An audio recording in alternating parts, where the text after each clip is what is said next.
श्री राम जय जय राम, श्री राम जय जय राम, श्री राम जय जय राम, श्री राम जय जय राम। सीताराम सीताराम सीताराम सीताराम। कथा कहो तुलसी कृत जटामति अनुसार, आसन लीजे प्रेम से आवो पवन कुमार। सियावर रामचंद्र की जय। नीलाम्बुज श्यामल कोमलांगम, सीता समारोपित वामभागम। पाणो महासायक चारुचापम, नमामि रामम रघुवंशनाथम। ओम श्री सीतारामचंद्राभ्याम नमः, उमामहेश्वराभ्यां नमः। ओम श्री एकादशी दक्षिणेश्वराम सरकारते नमः। श्री सद्गुरु चरण कमलेभ्यो नमः। श्री राम जय जय राम, श्री राम जय जय राम। श्री रामचरितमानस से राम कथा के प्रसंग में भगवान राम का जो है धनुष यज्ञ की लीला का कथन श्रवण हो रहा है, जिसमें श्री सीताराम संवाद है कि अब भगवान राम जो है पहली बार अपनी माँ के सामने धर्मपत्नी से बोलने जा रहे हैं, वरना तो आज तक भगवान का स्वभाव है। भगवान ने अपने माँ के सामने अपनी पत्नी से आज तक बात नहीं की। आज कुछ समय है इसलिए बात कर रहे हैं। भगवान माँ सीता को समझा रहे हैं कि हे देवी, हाँ वनवास तो हमें मिला है, हे देवी मेरी बात को ध्यान से सुनो। हाँ हे राजकुमारी, वन में बहुत कष्ट है, पहाड़ का पानी बहुत लगता है। हाँ आपने कभी कठोर धरती पर पांव नहीं रखा और जंगल का मार्ग बहुत ही पथरीला है। हे देवी आप यहीं रहिए और जब भी माँ को मेरी याद आए आप सुंदर सुंदर कथा सुनाकर उन्हें समझाना। तो सीता जी ने भगवान श्री राम की सुंदर शिक्षा को सुनकर माँ कौशल्या को प्रणाम किया और सीता जी कहती हैं कि हे माँ, मेरे प्राणनाथ ने मुझे बहुत सुंदर शिक्षा दी, मुझे बन के बहुत कष्ट गिनाए, किंतु मैंने भी विचार करके देखा है। क्या देखा है कि मेरे प्राणनाथ ने मुझे जो भी बन के कष्ट गिनाए हैं वो उनके वियोग रूपी कष्ट के सामने कुछ भी नहीं है। तो कहते हैं कि मैं पुनि समुझी दीखी मन माही, मैं पुनि समुझी दीखी मन माही। पिय वियोग सम दुख जग नाही, पिय वियोग सम दुख जग नाही। तो कहते हैं कि हे प्रभु, जैसे बिना जीव के देह की शोभा नहीं है, बिना जल के नदी की शोभा नहीं है, वैसे ही बिना पति के पत्नी की भी कोई शोभा नहीं है। कैसे? अरे जिय बिनु देह नदी बिनु बारी, जिय बिनु देह नदी बिनु बारी। तैसे ही नाथ पुरुष बिनु नारी, तैसे ही नाथ पुरुष बिनु नारी। कहते हैं, सीता जी कहती हैं मुझे रास्ते में चलते समय कोई थकान नहीं होगी। क्यों? क्योंकि मैं हर क्षण आपके ही चरणों की को निहारती रहूँगी। और राम ने कहा देवी विषाद का अवसर नहीं है, आप तैयार हो जाएं। सीता जी उसी स्थिति में माँ कौशल्या को प्रणाम करती हैं और राम के साथ वन के लिए प्रस्थान कर रही हैं।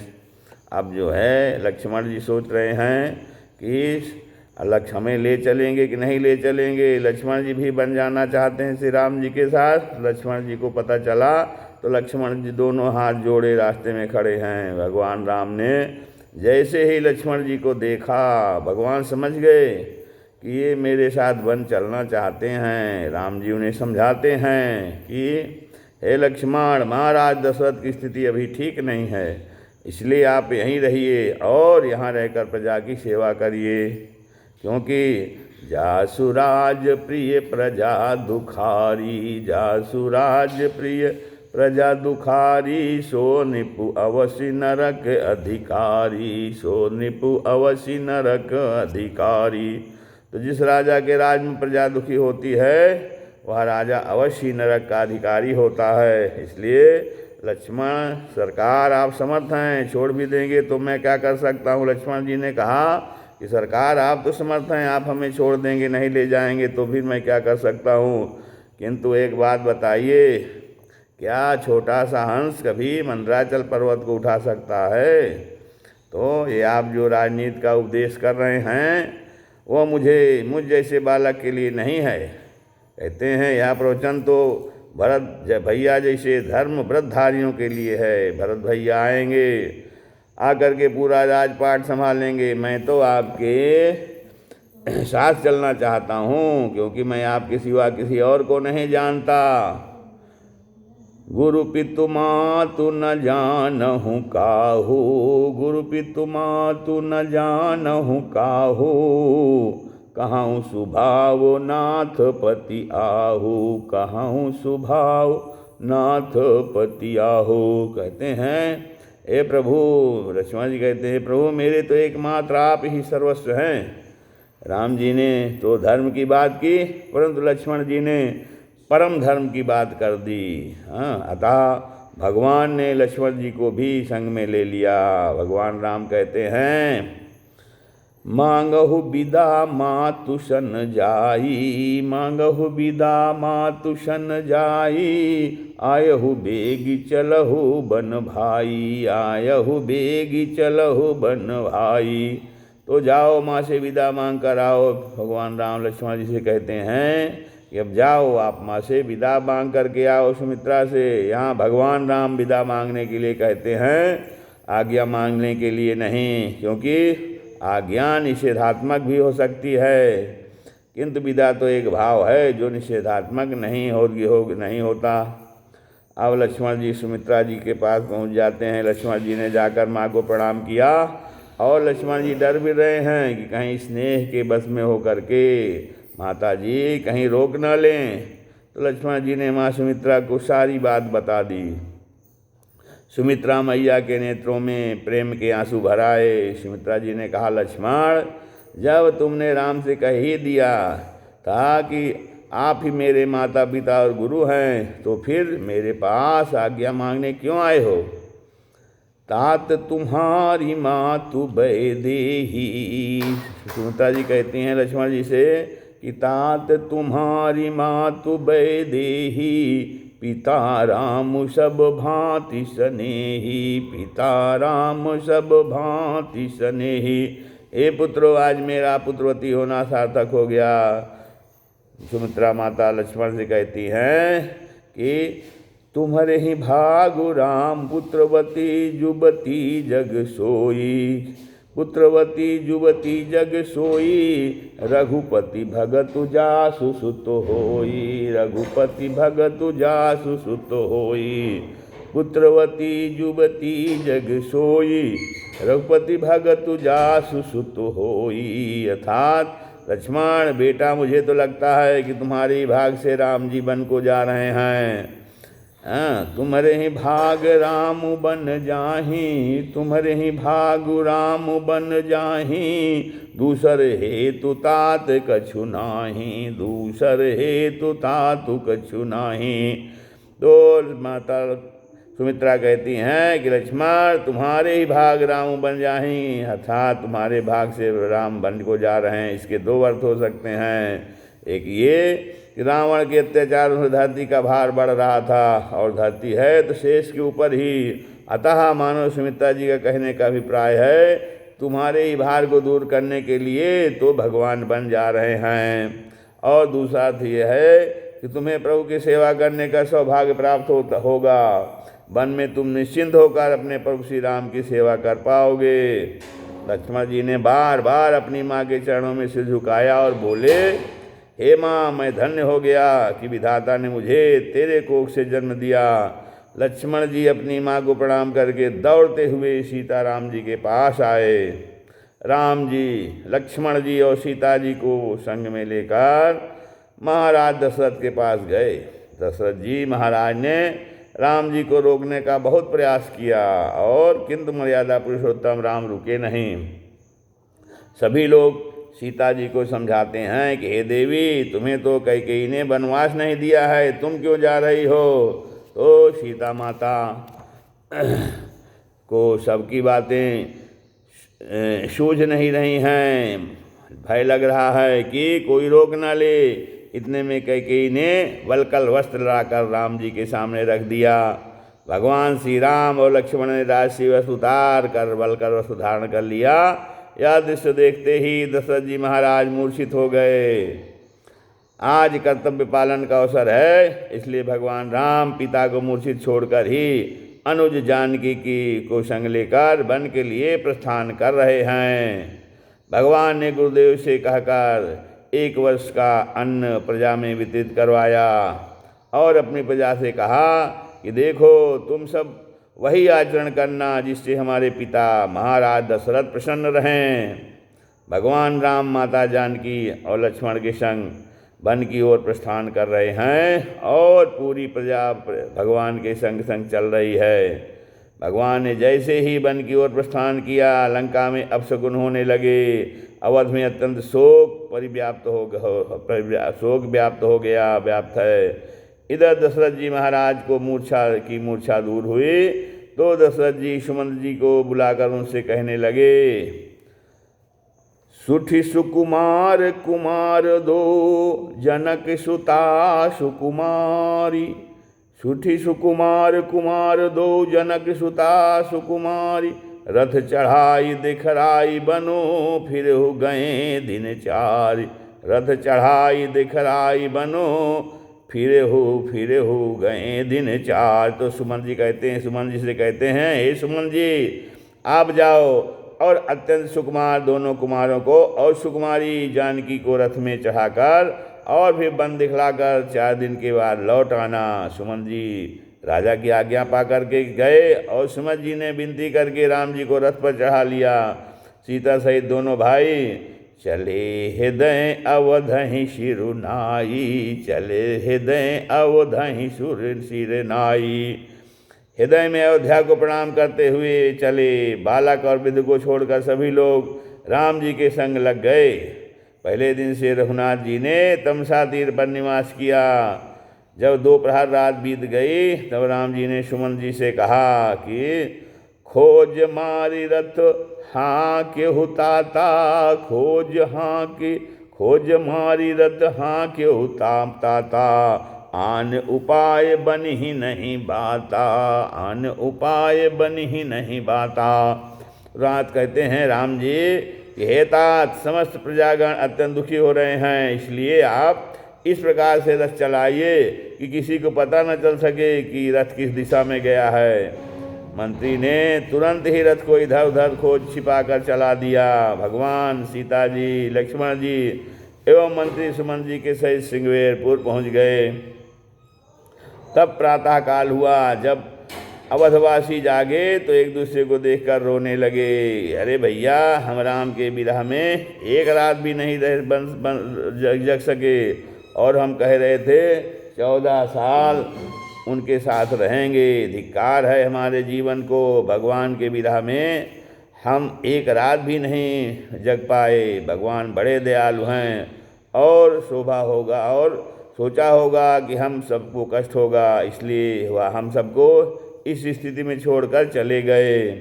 सारे अयोध्यावासी रोते बिलखते लौटकर वापस आ रहे हैं। अब श्री राम जी सिंगवेरपुर पहुंच गए हैं और निषाद के द्वारा सेवा भगवान का सिंगवेरपुर में प्रवेश हो रहा है। तो सिंगवेरपुर के राजा हैं निषाद राज।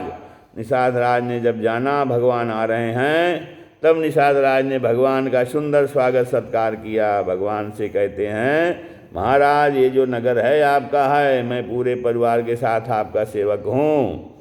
कृपा करके आप चलिए और चल करके हमें अनुग्रहित कीजिए। तो भगवान ने कहा कि मित्र, तुम ठीक कह रहे हो, लेकिन मेरे पिता का आदेश है कि 14 वर्ष तक किसी भी नगर ग्राम में प्रवेश नहीं कर सकता। निषाद राज ने वहीं पर जो है एक शिनसुपा वृक्ष के नीचे भगवान के लिए कुश की छात्री बनाई और एक माता सीता के लिए बनाई। रात को जब निषाद ने भगवान को छात्री पर सोते हुए देखा तो निषाद राज को बड़ा विषाद हुआ, शोक हुआ और वो लक्ष्मण जी के पास आकर बोला, देखो भैया, कर्म की गति कितनी टेढ़ी है। जो सीताराम जी जिनके सुख का अवसर था, कैकेयी ने उनको दुख दे दिया। कैकई नंदन मंदमती कठिन कुटिलपन कीन। कैकई नंदन मंदमती कठिन कुटिलपन कीन। अजेहि रघुनंदन जानकी सुख अवसर दुख दीन। जेहि रघुनंदन जानकी सुख अवसर दुख दीन। लक्ष्मण जी महाराज को लगा कि यह ठीक नहीं है, कैसी भी हो पर मेरी माँ है, इसलिए लक्ष्मण जी ने वहाँ परमार्थ का उपदेश दिया है। लक्ष्मण जी निषाद राज से कहते हैं कि भैया कोई किसी का सुख दुख का कारण नहीं है, सब अपने ही किए कर्मों का फल भोगते हैं। ये संसार माया के कारण दिखाई पड़ रहा है। काहू न को सुख दुख कर दाता निज कित कर्म भोग सब भ्राता। काहू न को सुख दुख कर दाता निज कित कर्म भोग सब भ्राता। जैसे स्वप्न में राजा भिखारी हो जाए या कंगाल स्वर्ग का स्वामी इंद्र हो जाए तो जागने पर लाभ या हानि कुछ भी नहीं है, वैसे ही इस दृश्य प्रपंच को हृदय में देखना चाहिए। और अंत में कहा कि भगवान राम कोई सामान्य मानव नहीं हैं। अरे राम ब्रह्म परमारथ रूपा, राम ब्रह्म परमारथ रूपा। अविगत अलख अनादि अनूपा, अविगत अलख अनादि अनूपा। लक्ष्मण जी ने यहाँ भगवान के तत्व का निरूपण कर दिया। लक्ष्मण जी ने कहा राम जी को सामान्य मत समझना, राम तो सच्चिदानंद घन परब्रह्म परमात्मा हैं। राम परब्रह्म हैं, हम सब सेवक भागी हैं जो भगवान की सेवा करने का सौभाग्य मिला है। इस प्रकार बड़ा सुंदर उपदेश दिया है लक्ष्मण जी ने निषाद राज को। अब प्रातः काल हुआ तो भगवान ने बड़ का दूध मंगवाया और अपने सुंदर सुंदर केशों को जटाओं के रूप में परिणत कर दिया। यह देखकर सुमंत जी की आंखों में जल भर आया। नृप अस कहो गोसाई जस कहाई करो बलि सोई। नृप अस कहो गोसाई जस कहाई करो बलि सोई। करि बिनती पायन पर्यो, करि बिनती पायन पर्यो। दीन बाल जिमिरोय, दीन बाल जिमिरोय। बालकों के समान सुमंत जी रोने लगे और सुमंत जी ने कहा प्रभु आपके पिताजी ने मुझे वापस बुलाने के लिए भेजा था, मैं आपको ले चलने के लिए यहाँ आया हूँ। राम जी ने कहा तात मेरे पिता की आज्ञा ये नहीं हो सकती, नहीं, आपके पिताजी ने आपको बुलाने के लिए ही भेजा है। तो भगवान राम ने कहा मेरे पिताजी ने पूरी बात क्या कही है मुझे बताओ। सुमंत जी ने कहा आपके पिताजी ने कहा है पहले राम और लक्ष्मण को समझाना, और समझाने पर भी राम जी लक्ष्मण जी नहीं आए तो एक काम करना, जो नहीं फिरहीं धीर दो भाई, जो नहीं फिरहीं धीर दो भाई। जो धैर्यवान दोनों न लौटें। तो भगवान राम ने कहा देखा, इसका मतलब मेरे पिता भी जानते थे राम लौटने वाले नहीं हैं। मेरे पिता को यह विश्वास न होता तो क्यों कहते। पिताजी भी जानते हैं कि राम नहीं लौटेंगे, इसलिए कहा कि अगर जानकी भी लौट आएंगी तो मेरा जीवन बच जाएगा। भगवान ने किशोरी जी की ओर देखा और बोले अगर आप जाना चाहें तो इनके साथ चली जाओ। और सीता जी कह रही हैं हे तात आपके सामने बोलने पर अपराध लगता है, लेकिन क्या करूं, समय ही ऐसा है। आप ही बताइए क्या सूर्य की प्रभा सूर्य को छोड़कर कहीं जा सकती है? क्या चांद की चांदनी चांद को छोड़कर कहीं जा सकती है? और अगर नहीं जा सकती तो ये सीता भी श्री राम को छोड़कर नहीं जा सकती। मैं अपने प्रभु के साथ ही रहूँगी। सुमंत जी महाराज समझ गए इसमें से किसी को लौटा कर ले जाना संभव नहीं है। भगवान राम ने सुमंत जी को समझाया और समझाकर उन्हें विदा किया। अब भगवान विषाद की स्थिति में हैं और साथ में निषाद राज हैं, लक्ष्मण जी हैं। चारों जन गंगा के तीर पर आ रहे हैं। गंगा के तीर पर भगवान खड़े हैं और बड़ा हृदय में विषाद है। जिसको पिता के समान मानते थे वह बालकों की तरह रोकर चला जाए, कितना कष्ट होगा। दीन है बाल जिमि रोई। भगवान राम के हृदय में बड़ा कष्ट हो रहा है और उसी स्थिति में भगवान गंगा जी के किनारे आकर खड़े हैं। सामने एक नौका दिखाई पड़ रही है और भगवान केवट से नौका की याचना कर रहे हैं और भगवान कह रहे हैं कि मांगी नाव न केवटु आना, मांगी नाव न केवटु आना, कहाई तुम्हार मरम मैं जाना, कहाई तुम्हार मरम मैं जाना। भगवान श्री राम गंगा जी के तीर पर खड़े होकर केवट से नौका के लिए याचना कर रहे हैं और केवट कह रहा है मैं नहीं लाऊंगा। भगवान इतने विषाद की स्थिति में हैं और कह रहे हैं केवट नाव ला कर लाओ, और केवट कह रहा है नहीं लाऊंगा।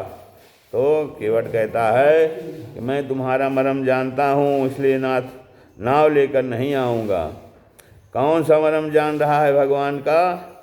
तो ब्रह्मादिक देवता भी इनके मरम को नहीं जान पाए और केवट कह रहा है कि मैं आपके मरम को जानता हूँ, मैं जानता हूँ प्रभु, आप इस घाट पर मुझे बड़प्पन प्रदान करने आए हैं। आप इस घाट पर नौका के लिए नहीं, इस केवट को बड़प्पन प्रदान करने के लिए आए हैं, इसलिए मैं मरम जानता हूँ, इसलिए नाथ नहीं लाऊंगा, इसलिए नाव जो है नहीं लाऊंगा। भैया क्यों नहीं लाओगे, कारण तो बताओ। केवट कहता है सरकार, हमने सुना है कि आपके जो चरणों का रज है वह मनुष्य बना देने वाली कोई जड़ी है। आपके चरण के रज के स्पर्श से एक शिला जो है वो नारी बन गई थी, और कहीं आपके चरणों की रज जो है उसके स्पर्श से मेरी नौका नारी बन गई, तब तो मेरा बेड़ा पार हो जाएगा। अरे छुअत शिला भई नारी सुहाई, छुअत शिला भई नारी सुहाई, पाहन तेन काठ कठिनाई, पाहन तेन काठ कठिनाई। तरन्यो मुनि धरि घरिनी होई जाई, तरन्यो मुनि घरिनी होई जाई, बाट परई मोरी नाव उड़ाई, बाट परई मोरी नाव उड़ाई। और कोई काम धंधा मैं नहीं जानता हूँ। अगर ये मेरी नौका नारी बन गई तो एक का ही पालन पोषण करने में सारा दिन बीत जाता है। सुबह से शाम तक नाव चलाता हूँ तो एक का पालन पोषण कर पाता हूँ, और ये नौका भी नारी बन जाएगी तो दोनों का पालन पोषण कैसे संभव होगा। इसलिए मैं आपसे कह रहा हूँ, अगर आप गंगा पार करना चाहते हैं तो आपको चरण कमलों को अपने धुलवाना पड़ेगा। आप अपने चरण कमलों को धुलवा लीजिए तो मैं आपको गंगा के पार कर दूंगा। मैं आपकी सौगंध खा के कह रहा हूँ, मैं सीधे गंगा पार करा दूंगा।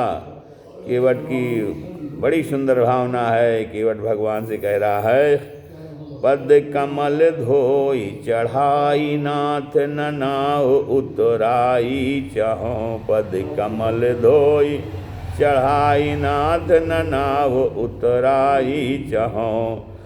मोहि राम राउरी आन दशरथ, शपथ सब साची कहो, मोहि राम राउरी आन दशरथ, शपथ सब साची कहो। बरु तीर मारहूँ लखन पे, बरु तीर मारहूँ लखन पे, जब लगी न पाँव पखारी हाँ, जब लगी न पाँव पखारी हाँ। तब लगी न तुलसीदास नाथ, कृपाल पार उतारी हो, तब लगी न तुलसीदास नाथ, कृपाल पार उतारी हो।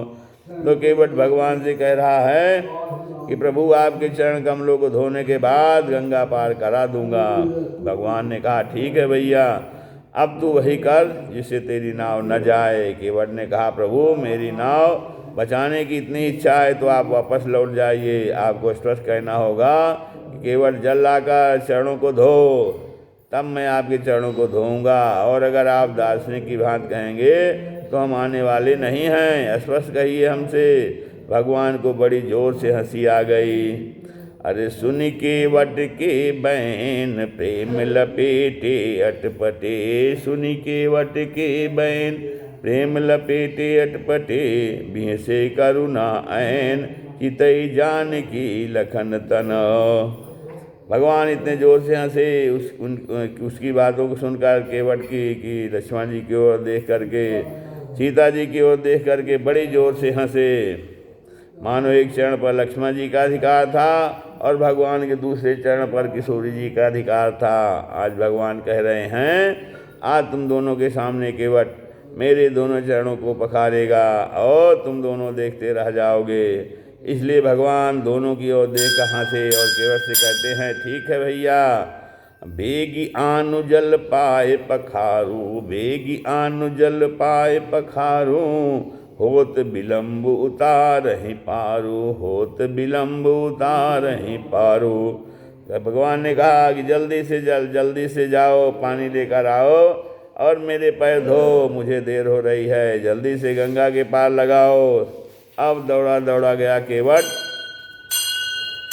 केवट राम रजाय सुपावा, केवट राम रजाय सुपावा, पानी कठौता भरी लैयावा, पानी कठौता भरी लैयावा।